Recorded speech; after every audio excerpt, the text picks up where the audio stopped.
teach in two perspectives. One perspective is you are a programmer.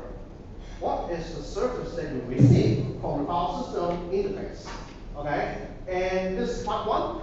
The second approach is you look at the hard disk bits and bytes.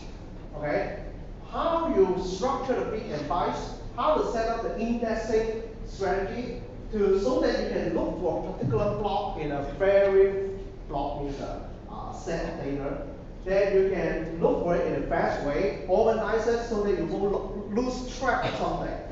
Okay? So the first is about what is that file system programming interface. Okay? And this is the big picture about this part. The big picture is, I think you should know FOpen, you should know FClose, but maybe you don't know what is FRead and FWrite. Actually, FRead and FWrite is a quite low level call. It is not scanf, it is not printf, but it is block by block reading and block by block writing to the file. Okay? You can do a man and take a look what is FRead and FWrite. Very interesting call. You can, let's say, you create an array. Okay, an array of 10 slots. Okay, you fill it with data. Then you can use FWrite to say that I want to write that 10 slot in your file. Yeah. Back up the array data, shut down your program, and start another program. Then you can read your file using FRead and load it into your array to resume your computation. Very interesting call. FRead and FWrite. Okay, and of course there are many ways, but I will call it as a block by block reading and writing raw data from your memory to file or file to memory. Okay, and in the underlying layer is actually another set of code, the system call, so you can find all the non-F version. Okay, down there. And then after this, you will touch the kernel. The kernel is doing a fantastic job. Actually, the kernel has every file system create a set of specific functions, or you can call it module. File system that is able to read FAT, able to read ADFS, able to read ISO file. Okay, it is done through a module. And where can you find a module? If you have a Linux, you can go together with me.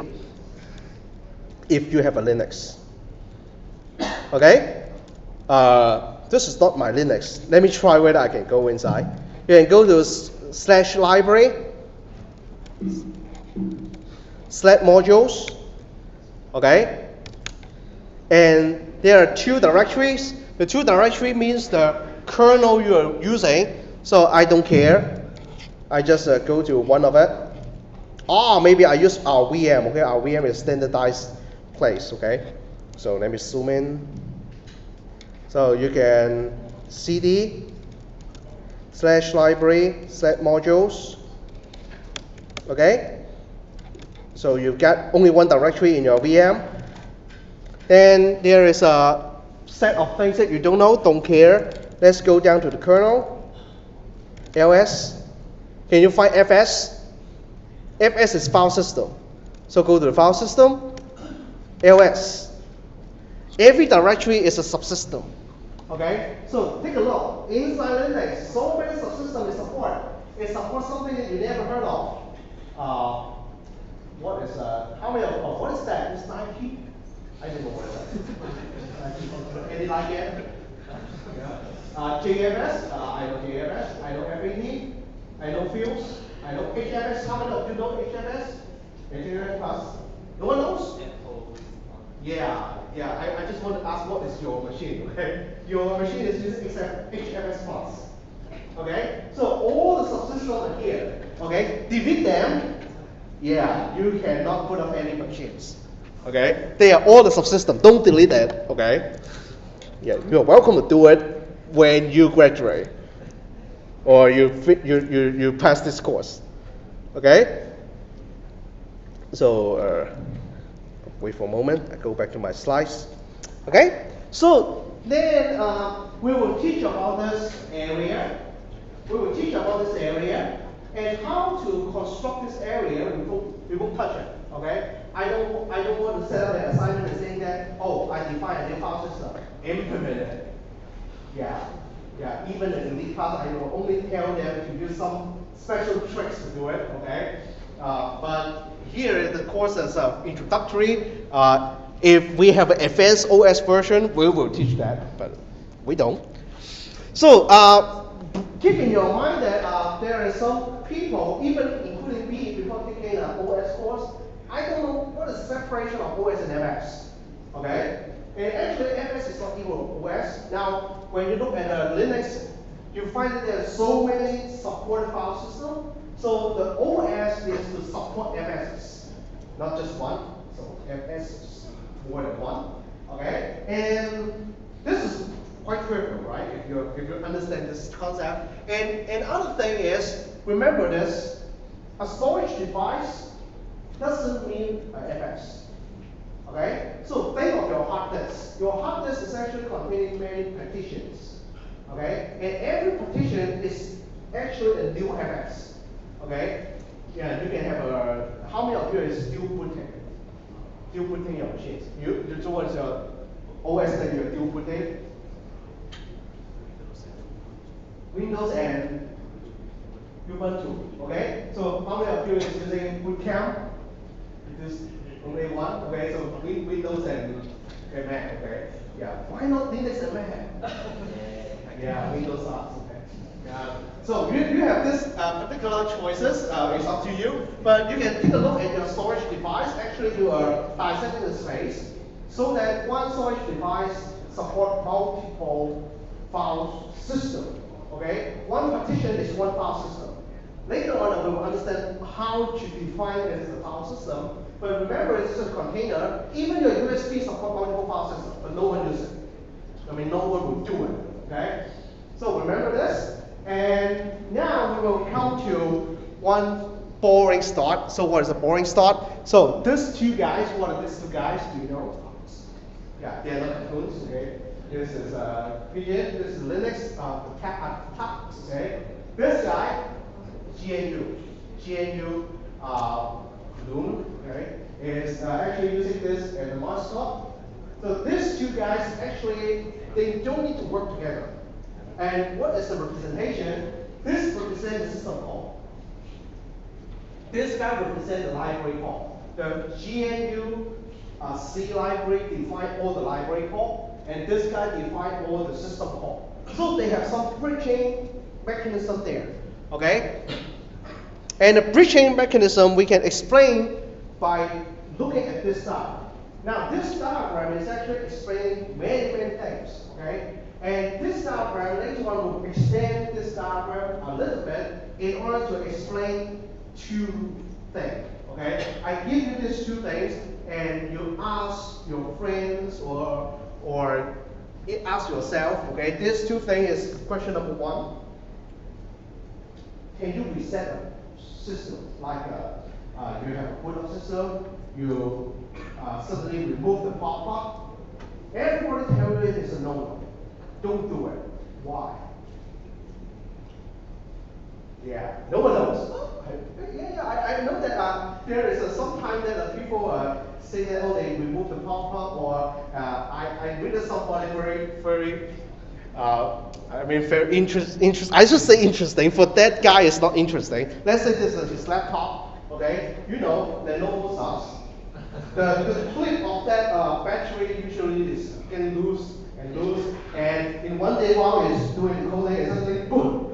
The battery comes to the ground and no battery, of course. Then the machine shut down. Okay. Now this is what we call the power cuts. Okay. And why you should not have this, right? My computer is supposed to be a state-of-the-art invention. Okay. Why I cannot cut down the power suddenly, but I have to go through the shutdown sequence. Because shutdown sequence. Why? Second. Okay? This is not about shutdown. Okay? Usually you don't shut down your computer, right? You're using Mac. All Mac users don't shut down any computer, right? Just close it up, like you do. Just close it up and then go home, and then some days later ask for the updated reports, okay? Now, another problem is our USB drive. How many of you will remove the USB drive without pressing ejector? Yeah. Did you lose any file before? If you do this. We ask you to check your. Yeah, ask you to check. Did you lose any data? No one knows? No one have this experience? I have. Yeah, I forgot to press eject button and remove. And when I come back later, where is my file? Using this diagram, we can explain these two questions. Ask your friend about this. Yeah. Ask them, hey, did you try to remove your USB suddenly? And remember to tell him or her, no problem, try it.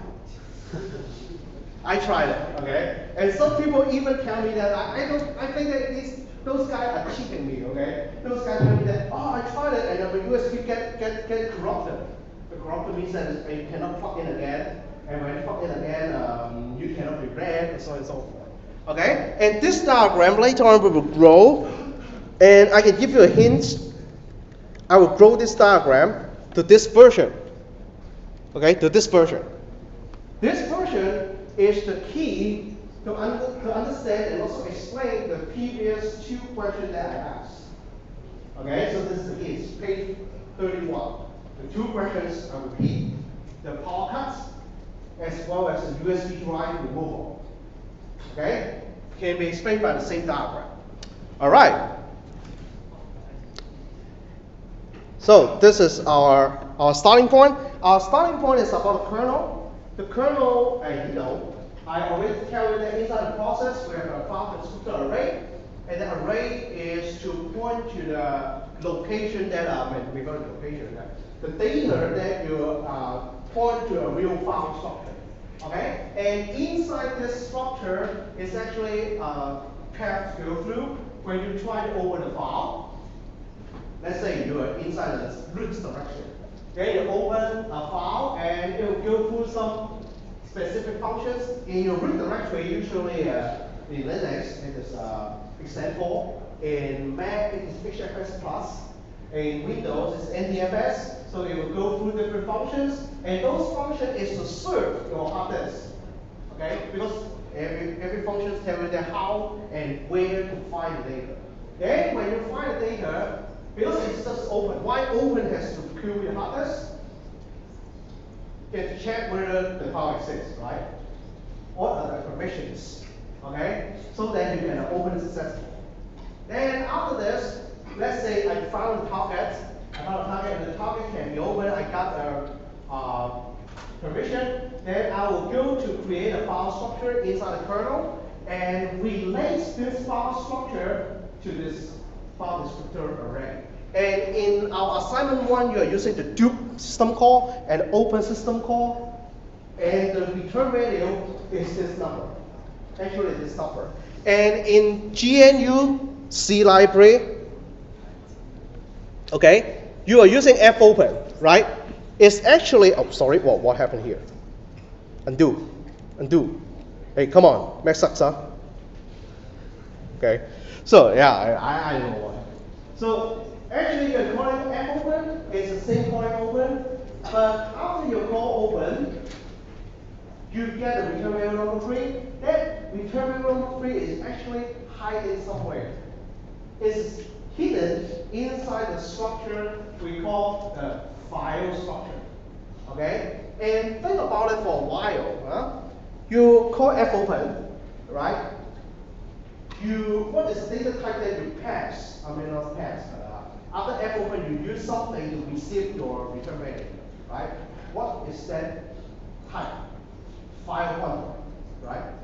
And it's just a pointer. It's a pointer. So whenever you find a pointer, you will find it's a brother. The brother is not segmentation for that. Is man. Okay? And actually, this naughty guy is doing something interesting. When you try to call open and receive the return value, it will call malloc to create space for you. And when you create that space, then you will have a memory to save this number 3 as well as other structures. Okay? So some people tell me something about not from this class, okay, from some previous year. They are doing some programming with malloc, they have bugs. They have bugs inside the malloc code or some manipulation of memory. And when the problem manifests means that you get an application fault, is because of FOpen. They tell me something like this. Okay, I said FOpen causes application faults. Okay, are you telling some lies to me? Okay, then when I check their code, I find that their code has some problem in the malloc memory, so that the malloc structure gets corrupt. And because it's corrupted, you call FOpen. FOpen is actually called a malloc. I mean, not actually. Eventually, it will call malloc. Okay, then you will get a problem. Okay, and how can you retrieve back this number 3? Okay, there is a call called FNO, file NO, okay, file number to retrieve it back. Okay, I guess I should stop here because later on I will tell you something even more powerful. We call it buffer I/O and efficiency in playing with a file.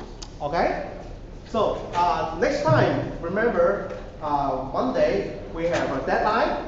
What is the deadline? No one remember. Wow, deadline? No.